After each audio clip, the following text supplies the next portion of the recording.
গাইবান্ধার সুন্দরগঞ্জ উপজেলার পাঁচপীর বাজার কুড়িগ্রামের চিলমারী উপজেলা সদর সড়কে তিস্তা নদীর ওপর নির্মিত ১,৪৯০ মিটার দীর্ঘ মওলানা ভাসানী সেতু আজ বুধবার ২০ আগস্ট উদ্বোধন করা হবে।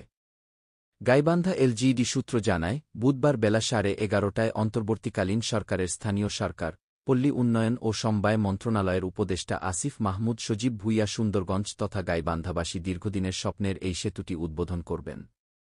বিশেষ অতিথি হিসেবে উদ্বোধনী অনুষ্ঠানে উপস্থিত থাকবেন তথ্য উপদেষ্টা মো. মাহফুজ আলম। গাইবান্ধা এলজিইডির নির্বাহী প্রকৌশলী উজ্জ্বল চৌধুরী এসব তথ্যের সত্যতা নিশ্চিত করে বলেন, উদ্বোধনের পর স্থানীয় হরিপুর চৌরাস্তার মোড়ে সুশীল সমাজ, স্থানীয় জনগণ, সাংবাদিক ও সরকারি কর্মকর্তাদের সঙ্গে মতবিনিময় করবেন উপদেষ্টারা। সংশ্লিষ্ট সূত্রে জানা যায়, বাংলাদেশ সরকার, GOB, Saudi fund for development, SFD এবং ওপেক ফান্ড ফর ইন্টারন্যাশনাল ডেভেলপমেন্টের ওফিড অর্থায়নে সেতুটি নির্মাণে মোট ব্যয় হয়েছে ৯২৫ কোটি টাকা। ১,৪৯০ মিটার দৈর্ঘ্য এবং ৯.৬০ মিটার প্রস্থের সেতুটির লেন সংখ্যা ২টি এবং মোট স্প্যান সংখ্যা ৩১টি। এটি একটি প্রিস্ট্রেসড কংক্রিট গার্ডার সেতু। সেতুটির মাধ্যমে গাইবান্ধার সুন্দরগঞ্জ উপজেলার সঙ্গে কুড়িগ্রাম জেলার চিলমারী উপজেলার যোগাযোগ ব্যবস্থার উন্নয়নের ফলে স্বল্প সময় ও খরচে শিল্প ও কৃষিজাত পণ্য উৎপাদন এবং ছোট ও মাঝারি কলকারখানা প্রতিষ্ঠার সুযোগ সৃষ্টি হবে।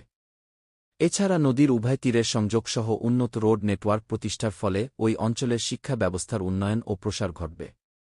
এলাকায় দরিদ্র জনগোষ্ঠীর জন্য স্বল্প ও দীর্ঘমেয়াদে কর্মসংস্থানের সুযোগ সৃষ্টি হবে এবং স্থানীয় আর্থসামাজিক অবস্থা উন্নয়নসহ জাতীয় অর্থনৈতিক প্রবৃদ্ধিতে অবদান রাখবে।